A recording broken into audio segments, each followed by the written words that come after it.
Chapter 13. Vidar the Silent God. It is related that Odin once loved the beautiful giantess Grid, who dwelt in a cave in the desert, and that, wooing her, he prevailed upon her to become his wife. The offspring of this union between Odin, mind, and Grid, matter, was Vidar, a son as strong as he was taciturn, whom the ancients considered a personification of the primeval forest, or of the imperishable forces of nature. As the gods through Heimdall were intimately connected with the sea, they were also bound by close ties to the forests and nature in general through Vidar, surnamed the Silent, who was destined to survive their destruction and rule over a regenerated earth. This god had his habitation in Landvidi, the wide land, a palace decorated with green boughs and fresh flowers, situated in the midst of an impenetrable primeval forest, where reigned the deep silence and solitude which he loved. Grown over the shrubs and with the high grass in Vidar's wide land. Norse Mythology, R.B. Anderson. This old Scandinavian conception of the silent Vidar is indeed very grand and poetical, and was inspired by the rugged northern scenery. Who has ever wandered through such forests in a length of many miles, in a boundless expanse without a path, without a goal, amid their monstrous shadows, their sacred gloom, without being filled with deep reverence for the sublime greatness of nature above all human agency, without feeling the grandeur of the idea which forms the basis of Vidar's essence? Vidar's shoe. Vidar is depicted as tall, well-made, and handsome, clad in armor, girded with a broad-bladed sword, and shod with a great iron or leather shoe. According to some mythologists, he owed this particular footgear to his mother Grid, who, knowing that he would be called upon to fight against fire on the last day, designed it as a protection against the fiery element, as her iron gauntlet had shielded Thor in his encounter with Geirrod. But other authorities state that this shoe was made of the leather scrapes which northern cobblers had either given or thrown away, as it was essential that the shoe be large and strong enough to resist the Fenris wolf's sharp teeth at the last day. It was a matter of religious observance among northern shoemakers to give away as many odds and ends of leather as possible. The Norse Prophecy. When Vidar joined his peers in Valhalla, they welcomed him gaily, for they knew that his great strength would serve them well in their time of need.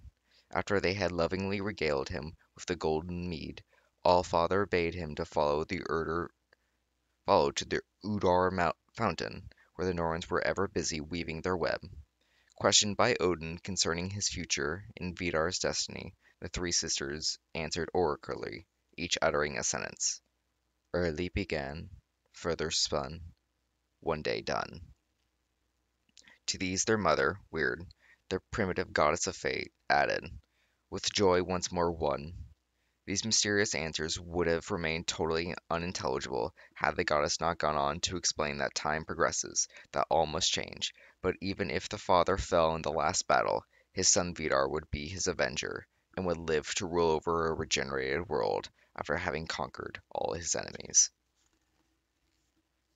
There sits Odin's son on the horse's back. He will avenge his father.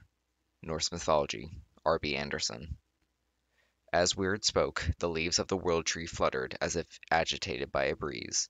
The eagle on its topmost bough flapped its wings, and the serpent Nidhogg for a moment suspended its work of destruction at the roots of the tree.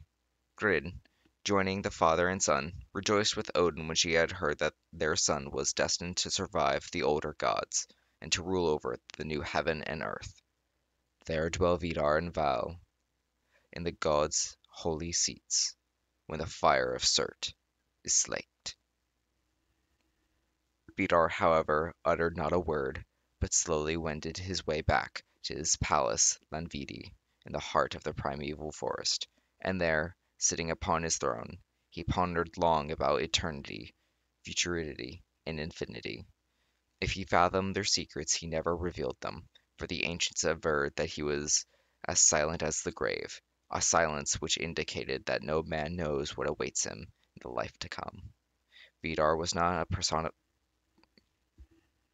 Vidar was not only a personification of the imperishability of nature, but he was also a symbol of resurrection and renewal, exhibiting the eternal truth that new shots and blossoms will spring forth to replace those which have fallen into decay. The shoe he wore was to be his defense against the wolf Fenrir, who, having destroyed Odin, would direct his wrath against him, and open wide his terrible jaws to devour him. But the old Northernmen declared that Vidar would brace the foot thus protected against the monster's lower jaw, and, seizing the upper, would struggle with him until he had rent him in twain. As one shoe is only mentioned in Vidar's myths, some mythologists suppose that he had but one leg, and was the personification of a watersprout, which would rise suddenly on the last day to quench the wildfire personified by the terrible wolf Fenrir.